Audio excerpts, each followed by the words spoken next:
Bonjour à toutes et à tous, bienvenue à l'écoute de Prévention Santé, un programme d'information produit par RNCO et SOS Médecins Cameroun. Nous allons aborder dans cette édition de Prévention Santé une situation que nous sommes nombreux et nombreuses à connaître et qui est effectivement douloureuse.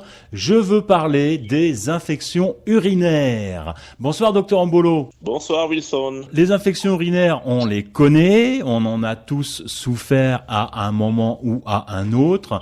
Mais peut-être déjà, ce qui serait intéressant docteur, c'est que vous nous expliquiez ce qu'est une infection urinaire. En quelques mots, comment on peut la définir? Oui, le sujet peut se définir comme une invasion de micro-organismes dans l'appareil, une invasion de l'appareil urinaire par des micro-organismes.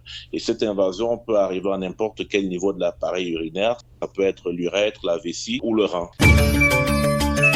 Quelles sont les causes en fait de cette infection que nous avons? Alors les causes de cette infection, qui parfois peut être symptomatique ou pas, sont de deux grands ordres pour être assez succincte. Il y a des invasions d'origine exogène, c'est-à-dire que le germe vient de l'extérieur et passe par le méandre urinaire, c'est-à-dire l'orifice par lequel l'urine est éliminée. Ces germes vont retrouver l'appareil urinaire en provenance de l'extérieur. Ou alors ça peut être d'origine endogène. Ces germes vont provenir du sang, d'une infection à distance dans le sang qui va rentrer dans l'appareil urinaire à partir des reins.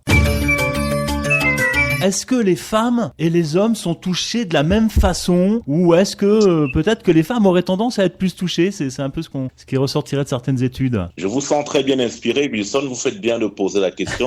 En effet, les femmes ont tendance à être plus concernées par les infections urinaires pour des raisons très probablement anatomiques, à savoir que l'urètre, c'est-à-dire le tuyau qui fait éliminer l'urine de la vessie vers l'extérieur, est beaucoup plus court chez la femme que chez l'homme, par exemple. En plus de cela, on peut avancer d'autres raisons anatomiques, comme la proximité avec les organes génitaux, à savoir le vagin et l'orifice anal chez la femme. Donc, les germes en provenance de ces deux orifices, à savoir l'anus et le vagin, peuvent coloniser l'urine et donc causer plus régulièrement une infection urinaire.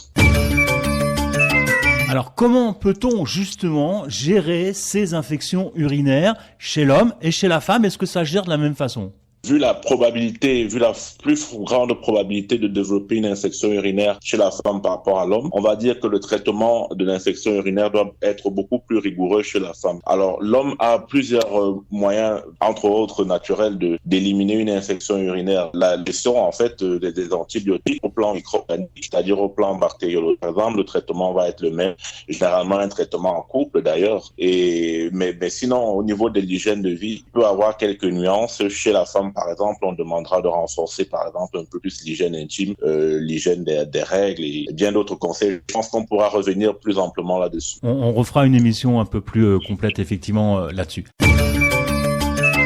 Quel est le traitement et combien de temps est-il nécessaire de suivre ce traitement pour donc guérir d'une infection urinaire? Disons que le traitement dépend vraiment de la sévérité de l'infection urinaire. Tout à l'heure, rappelez-vous, je vous ai parlé de 3 grands compartiments de l'appareil urinaire qui peuvent être touchés par une infection, à savoir l'urètre, la vessie et le rein. On peut dire que les infections qui touchent le rein sont beaucoup plus sévères et dont le traitement peut être beaucoup plus long, beaucoup plus fastidieux et d'ailleurs le plus souvent un traitement par voie injectable. Pourtant, les infections qui touchent par exemple la vessie, ce qu'on appelle des cystites, qui sont très fréquentes chez la femme, vont avoir un traitement très simple par voie orale, parfois un traitement 10 minutes, c'est-à-dire un traitement parfois en prise unique, peut suffire pour guérir l'infection. Alors, ce qui est très important de dire quand même, c'est qu'il y a des mesures générales pour prévenir les infections urinaires et pour limiter au maximum la probabilité d'en avoir chez la femme surtout. Prévention Santé, un programme d'information et de sensibilisation au service des populations. Nos objectifs, vous fournir une information fiable et utile afin de mieux comprendre les enjeux sanitaires et leurs conséquences. Nous aborderons ici les questions que vous vous posez et nous y répondrons de façon concise et claire. Prévention Santé est un programme citoyen parrainé par le ministère de la Santé publique du Cameroun. Si vous souhaitez être partenaire officiel, contactez wilsonafrique@gmail.com. Ensemble, valorisons la santé. Une autre question se pose parce que on pourrait se demander si une infection urinaire est mal soignée, est-ce qu'il peut y avoir des complications? La réponse est oui, Wilson. C'est une question très importante pour nos auditeurs d'ailleurs. Les infections urinaires mal soignées peuvent évoluer évoluer vers une septicémie, ce qu'on appelle une invasion, une infection généralisée. C'est-à-dire que les micro-organismes qui sont localisés au niveau de l'appareil urinaire vont se disséminer par voie hématogène dans tout l'organisme et créer une forte infection. D'autre part, au plan local, l'infection urinaire pourrait se compliquer d'une pyélonéphrite, d'une atteinte sévère du rein, qui peut aller même parfois jusqu'à l'insuffisance rénale aiguë et donc parfois même la perte chronique de la fonction rénale. Il faut vraiment être vigilant sur ce genre de choses. Il faut bien les traiter et surtout éviter l'automédication. Alors, est-ce qu'il y a des règles justement pour se protéger un petit peu, des règles de prévention pour se protéger un peu des infections urinaires? Oui, Wilson, et c'est d'ailleurs un point très important à développer. Alors, il y a quelques règles, je vais en citer très rapidement quelques-unes fondamentales. La première, c'est, vous savez combien je suis attaché aux règles alimentaires. Sur l'alimentation, oui. Oui, c'est de boire une quantité d'eau suffisante. C'est la première règle fondamentale pour limiter la probabilité d'avoir une infection urinaire. En buvant suffisamment d'eau, on va évacuer suffisamment d'urine. Soyez plus clair justement, docteur, là-dessus, parce que quand on parle de boire de l'eau dans la journée, on parle de quantité. Certains disent 1,5 litre, d'autres disent 3 litres. Concrètement, quelle est la dose minimum à boire dans la journée, de façon générale? Je vais donner 2 réponses. La première réponse un peu plus généraliste. Il faut boire à peu près en moyenne 1,5 à 2 litres d'eau par jour, en moyenne. Mais maintenant, on peut calculer les besoins en eau de toute personne avec des formules simples. On peut par exemple multiplier le poids corporel par 0,03. Ça nous permet d'avoir à peu près nos besoins en eau pour chaque individu. D'accord. Donc ça, c'est important à respecter et encore plus en cas d'infection urinaire.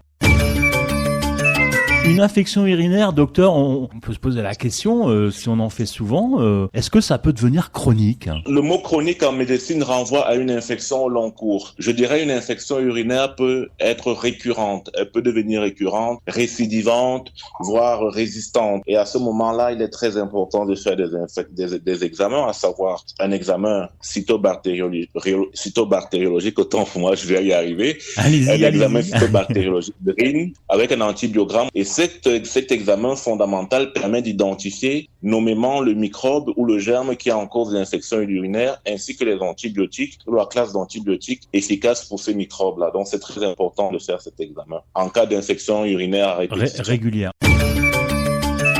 Avant de vous quitter, je voulais savoir un petit peu comment ça se passait du côté des enfants. Est-ce que les traitements sont les mêmes pour les enfants que chez les adultes? Disons que le traitement va dépendre essentiellement de la nature du germe. Les germes les plus impliqués chez les enfants, de façon probabiliste, peuvent être un peu différents, mais en règle générale, c'est des antibiotiques qu'on va donner, c'est des antalgiques, et ces antibiotiques seront généralement donnés en rapport avec l'antibiogramme qu'on aura fait dans cet examen dont on parlait il y a peu de temps. Tout à l'heure. Docteur Ombolo, merci beaucoup pour toutes ces informations. Maintenant, vous savez comment faire, comment éviter les infections urinaires, comment les traiter. Voilà, donc on se retrouve très prochainement, docteur Ombolo, pour un nouveau magazine de prévention santé. Bonne semaine à toutes et à tous. Et n'oubliez pas, la Covid est toujours là, donc respectez les gestes barrières. Merci à toutes et à tous de votre écoute.